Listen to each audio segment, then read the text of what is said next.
Welcome to the 8-Bit Show. I'm your host, Hekla Petursson, and GalaxyCon is once again taking over the city of Richmond for its annual spooky convention, Nightmare Weekend. This year, they're combining Nightmare Weekend with Animate, a convention about animation. So essentially, they're bringing together horror fans and animation stands to meet celebrities from the likes of Five Nights at Freddy's, Dragon Ball Z, My Hero Academia, Chucky, Cheech and Chong.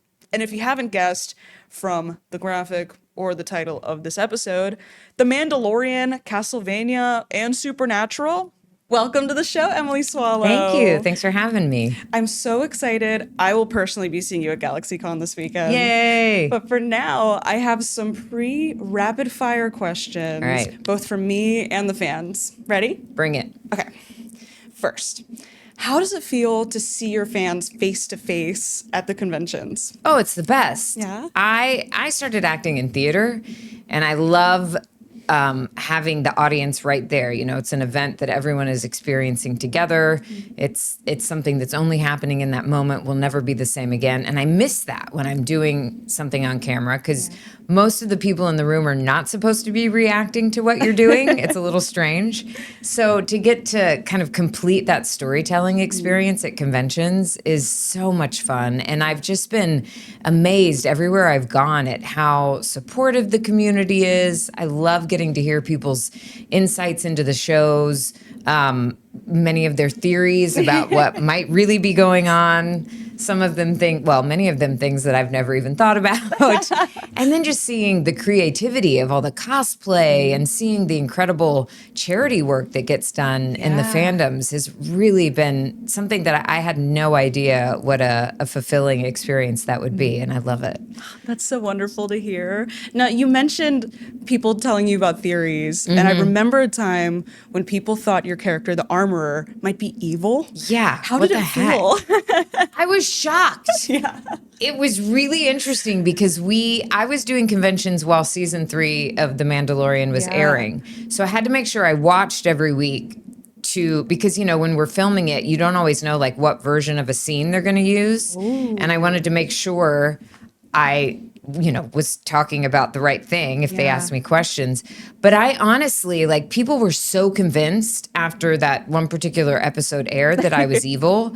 And the thought had never even crossed my mind because I knew I wasn't. But then I started thinking in my head, I was like, did they set me up? Is there something that's going to happen in the season finale? And I had to go back and look at my scripts. And I talked to my husband. I was like, I don't think it's possible. Do you? It was very interesting. And it made me sort of sad because she is such a person of integrity. And I was like, man, this is the plot twist that people have come to expect. You can't trust anybody. Yeah. But then I appreciated the people who were loyal and knew that she couldn't possibly be bad. Okay. I thought we were in for the twist of the century. Nope. So. My next question is, like many great characters in the Star Wars universe, the Armorer wears a huge helmet that covers your face. It's very iconic, but how do you work around it?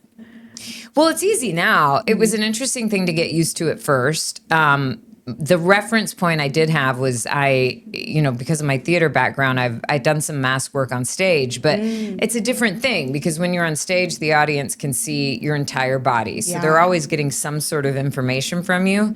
And on camera, sometimes you're not on screen at all. Sometimes it's a very tight shot. But it was such an enjoyable puzzle to figure out while we were shooting those first few episodes in terms of what communicated, what felt like it was too big. And especially for the Armorer, she's so still, which is not me. And she allows there to be space and time. And so I really had to trust that the thoughts I was thinking, the intention that I gave to what I was saying, that would come through and that I didn't have to try too hard because then it felt like way too much. Wow. So it was sort of a trial and error at first for all of us wearing the helmets and getting feedback from the directors and feedback from each other. And And then once I saw the first season and sort of could see that it all worked, I felt a lot more settled in doing it the next time that I put on the helmet. But it's such a relief to like not have to get into hair and makeup. I love that part of it.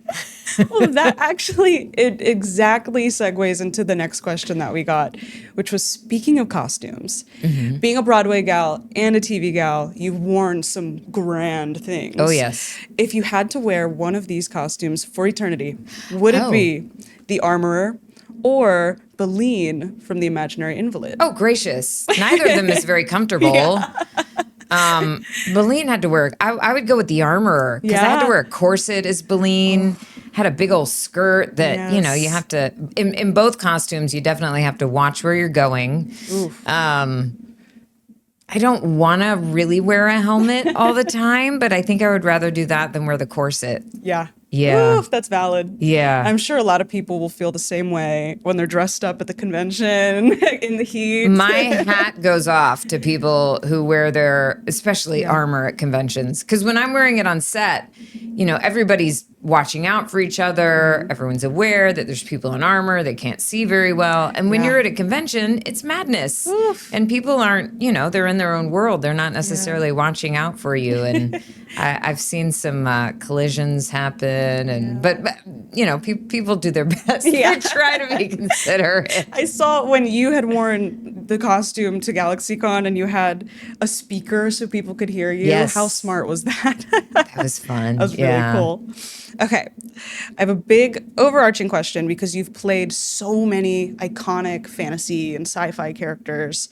If you were to give one of these characters a spin-off, who do you think needs the more story, more screen time? Oh my gosh, I want to see some of them interact. Ooh. Like I want to see Amara and the Armorer hang out. Wow.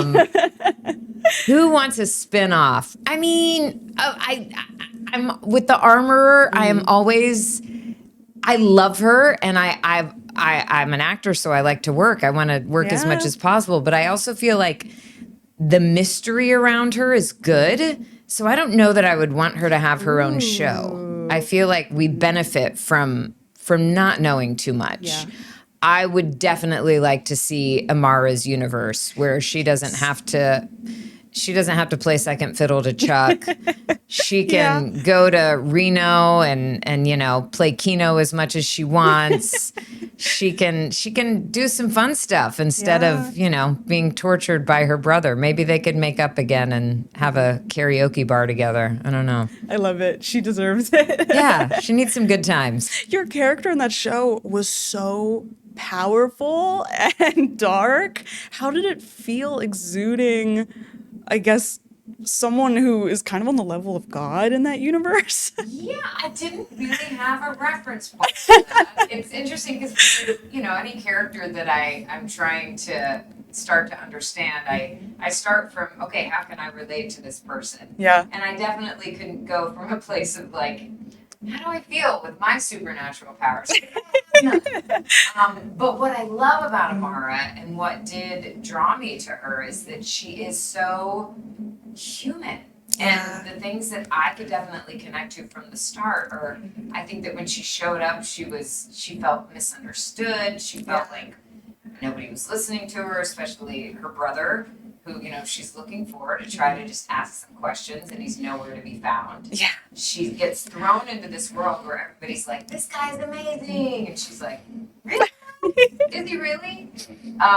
And then it was very strange because I had never played a character with any sort of special powers to trust that process. And, when we're shooting it, they're saying like, okay, hold your arm out and then, something's going to shoot out of it. And Wow. People are going to fall down and die. And I'm like, but I don't feel it. You don't feel it. But I guess sort of similar to what I have found with the Armorer, where less is more, the power comes from a lot of her stillness. I think that was the same for Amara too. And I found that I could trust the people who were doing the special effects. I didn't have to worry about that. But she really was trying to just take everything in and understand it. And then I had to trust that power would communicate, and it did. And then I love her vulnerability, and I love the ridiculousness that she had with Chuck at times. And it was such a relatable journey, I think, for anyone who has any sorts of family issues. Yeah. So it's nice to hear that when you play a character like that, you don't have to leave feeling like you've been evil or been bad. Like there's so No. much depth. Yeah, I mean, that's what I think the most compelling villains are the ones who we can understand and who we can say, okay, if they were in a different set of circumstances, maybe they would be really powerful forces for good. Yeah. And I always say, you know, I do not condone sucking people's souls and smiting people, but I could also really understand why she was so angry and why she was so frustrated and she just didn't know how to let that out. And I think that the writers for Supernatural did that so beautifully. And there's been a lot of people who approach me and they say, I mean, I hated you, but I'd love to hate you, or like I was rooting for you. And I think having those conflicting feelings about it mean that they did a really good job. Yeah. That's so special. Then you also played this iconic character in Castlevania, a wildly popular anime. Yeah. So you've gone from theater to television to anime. How do you bring it in and just act with your voice? Are you still acting with your body too? Oh yeah. Oh my gosh, yes. And one of the things that is so fun about voiceover is that you don't have to worry at all about what your body is doing. And I'm a very animated person, and it helps me. Even if I know that someone's only going to be hearing my voice, like that's coming from my body. So it matters what my body is doing. And it is, voiceover is interesting now because it used to be that everybody was in the room together. You were reading the script together, and more people are kind of in their isolated booth because of technology, which is great. You know, people can record from wherever, but it also kind of takes away the community aspect of recording it. But the freedom that comes from that is that, you know, when I'm in the booth, I can do whatever I need to do to like get that feeling out or whatever. I mean, it's also ridiculous because in Lisa's case, you're standing there imagining being burned at the stake. And, you know, they're like, okay, now scream this way and cry out this way. And I travel a lot for conventions, and I have to record voiceover auditions often when I'm in a hotel room. Wow. And the most bizarre ones to me are like for video games or something like Lisa, where they give you instructions to make sounds as if you are being shot, as if you are being strangled, as if you're in a fight. And so I'm in my hotel room doing these things, and I'm like, is somebody going to call the front desk? Because they're worried that someone's being tortured. It hasn't happened yet, and I don't know if that's good or worrying. Yeah. Oh my goodness. People hear those sounds and they're like, nah, no big deal. I hear a lot of love for Lisa. Not only her character design's beautiful, but also her story is like, I think a lot of people relate to her.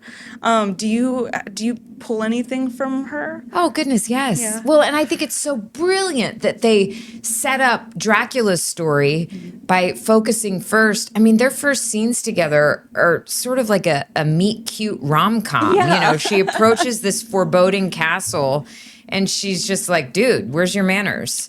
Yeah. She's so human. She's not intimidated by him. I love that she was always on a quest for truth, and that she was so forgiving. You know, even as she's being burned at the stake, I think that she had a level of understanding that these people were operating from a place of fear. They were not being their best selves. Yeah. I think that she was able to be selfless and compassionate in a way that I hope I could be. Yeah. But it just sets up his trajectory so well, because you see that he had this beautiful thing that filled him with so much life and so much love, and that got stolen from him. And so similar to Amara, I'm like, okay, I don't condone killing a whole bunch of people, but I can also understand that he had these intense emotions. He didn't know what to do with them, and it kind of sets up the rest of the series in a beautiful way. Yeah.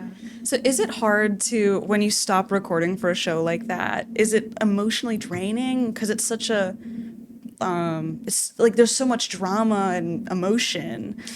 It can be. Yeah. You know, it depends on the character. It depends on the circumstances.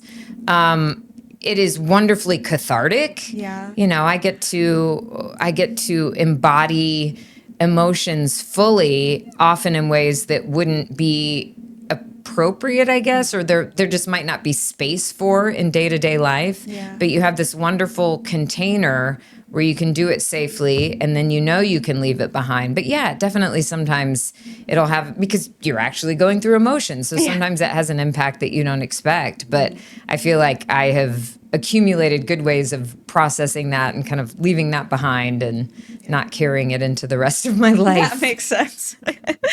And I think this is a classic question, and I'm sure you get it a lot. But speaking of carrying things, do you ever, there's a tradition, if people don't know, of actors taking something from a set, whether it's like a magic wand or what have you. Is there anything you've taken or wish you could have taken from a set?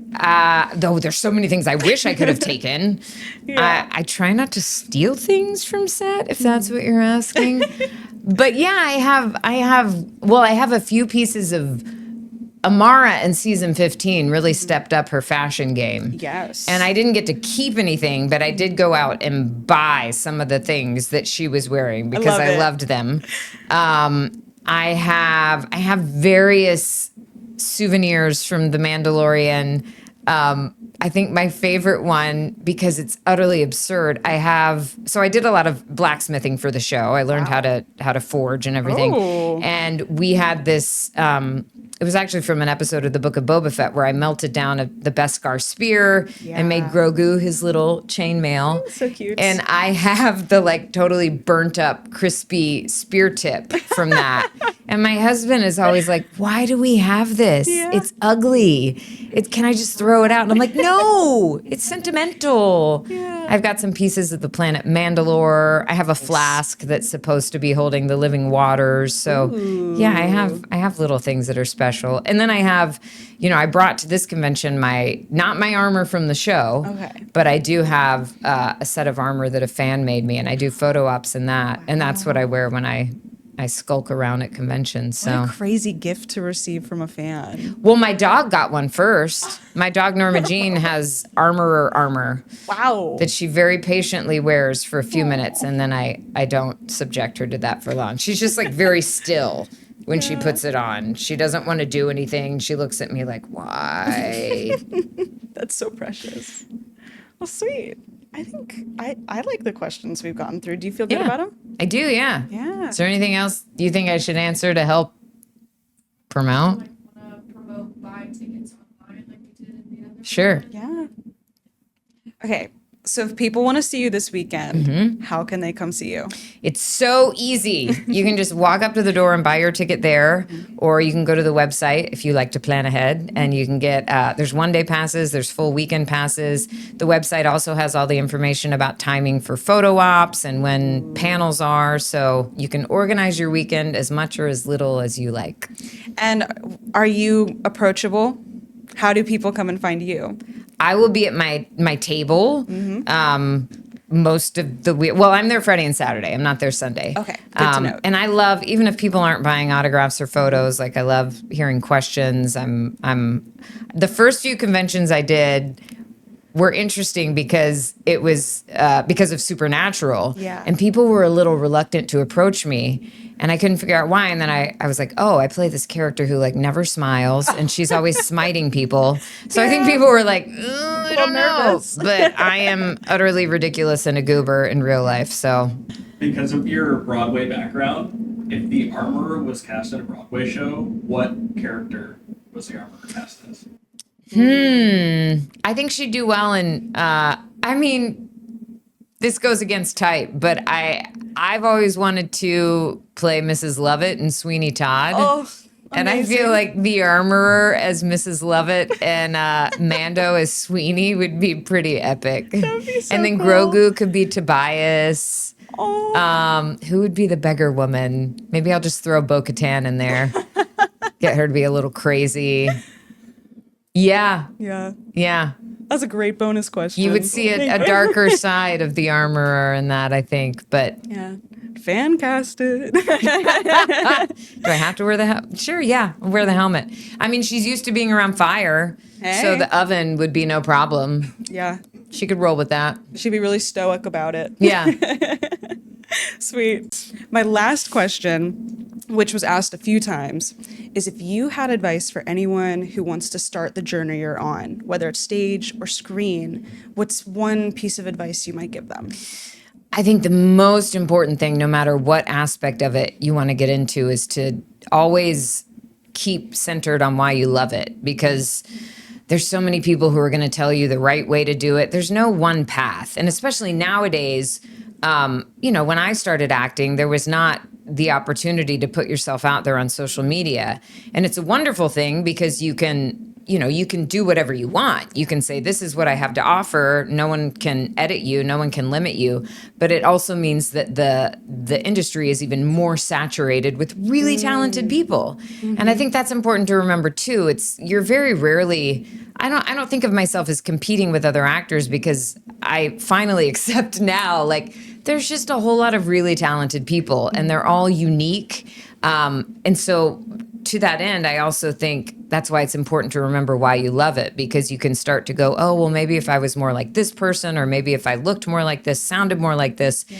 And yes, we get to lose ourselves in different characters who might not be us. But I think to maintain any sort of sanity, you really have to be centered on why you love it, because there's going to be a lot of people telling you you need to do something different. Yeah. There's a lot of room for doubt, even though I feel, successful, whatever that means. For me, it's that I get to play characters that I love and I get to create work that I like. But that doesn't mean it's not still a struggle. I don't book far more auditions than I book. And so I have to, for me, a lot of it is the people around me. It's my faith. It's that knowledge that I am not defined by what I do and that I have a lot that I want to offer. And also just keep doing it, just keep making things and remembering why you love it. I love that. That's so grounded and wise. Thank you. I borrow from the armorer. Thank you so much. You've given us more information than I could hope for. Well, thank you. It's been wonderful to talk to you. You heard her. That was Emily Swallow. And if you'd like to see her at GalaxyCon Nightmare Weekend, you can pick up tickets on October 17th, October 18th, or the 19th, though she won't be there on the 19th. Online or at the door. It's going to be a blast. I'm going to be there. I think I'm cosplaying Has-Been Hotel, if you know it. And I can't wait to meet you all and to meet some celebs. I'll catch you in the next episode.